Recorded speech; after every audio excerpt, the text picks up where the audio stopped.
नमस्कार, मैं हिमांशी राजपूत और आप देख रहे हैं Bharat express digital. Middle east में बढ़ते तनाव के बीच अमेरिका और ईरान के रिश्तों को लेकर एक बार फिर बड़ी चर्चा शुरू हो गई है।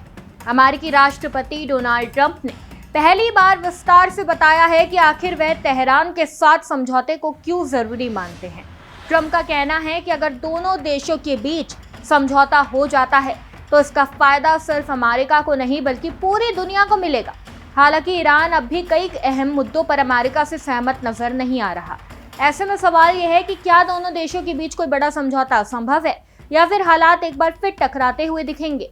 अमेरिकी राष्ट्रपति डोनाल्ड ट्रंप ने एक इंटरव्यू के दौरान ईरान के साथ संभावित समझौते को लेकर अपनी सोच स्पष्ट की।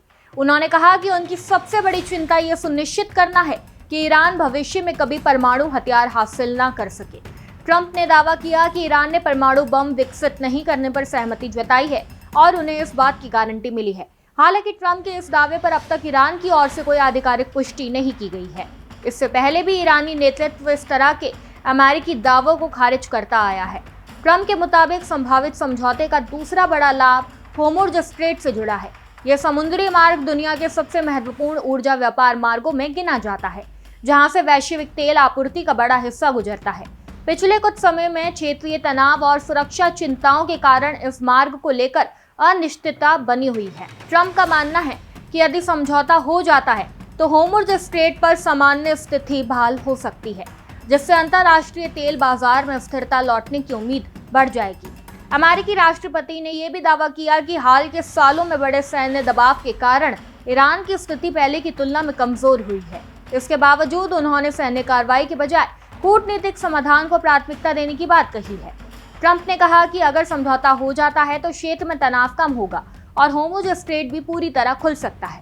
हालांकि उन्होंने ये भी साफ किया कि यदि बातचीत किसी नतीजे तक नहीं पहुंची तो अमेरिका दूसरे विकल्पों पर विचार करने से पीछे नहीं हटेगा। दरअसल हाल ही में व्हाइट हाउस के सिचुएशन रूम में ईरान को लेकर एक महत्वपूर्ण बैठक आयोजित की गई थी।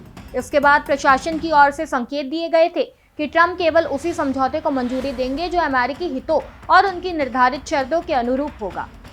इन शर्तों में ईरान के परमाणु हथियार कार्यक्रम को समाप्त करना और होर्मुज़ स्ट्रेट को बिना किसी अतिरिक्त शुल्क या प्रतिबंध के अंतर्राष्ट्रीय समुद्री यातायात के लिए खुला रखना शामिल बताया गया है। हालांकि बातचीत की प्रक्रिया आसान नहीं दिख रही। ट्रंप ने स्वयं स्वीकार किया कि ईरान के साथ वार्ता करना चुनौतीपूर्ण है और दोनों पक्षों के बीच कई मुद्दों पर मतभेद बने हुए हैं। उन्होंने कहा कि बातचीत धीरे धीरे आगे बढ़ रही है और वह किसी जल्दबाजी में नहीं है, क्योंकि जल्दबाजी में किए गए समझौते अक्सर टिकाऊ नहीं होते। दूसरी ओर तेहरान के वरिष्ठ अधिकारियों का कहना है कि संभावित समझौते में परमाणु कार्यक्रम को लेकर कोई सहमति नहीं बनी है और कई महत्वपूर्ण विषयों पर दोनों देशों के बीच मतभेद अभी भी कायम है। फिलहाल अमेरिका और ईरान के बीच बातचीत जारी है, लेकिन दोनों पक्षों के बयानों में साफ है कि कई अहम मुद्दों पर अभी भी दूरी बनी हुई है। ऐसे में पूरी दुनिया की नजर इस बात पर टिकी है कि क्या कूटनीति तनाव को कम कर पाएगी या फिर मिडिल ईस्ट में जारी अनिश्चितता आगे और गहरा सकती है। इस खबर में बस इतना ही। ऐसी ही तमाम खबरों को जानने के लिए देखते रहिए भारत एक्सप्रेस डिजिटल।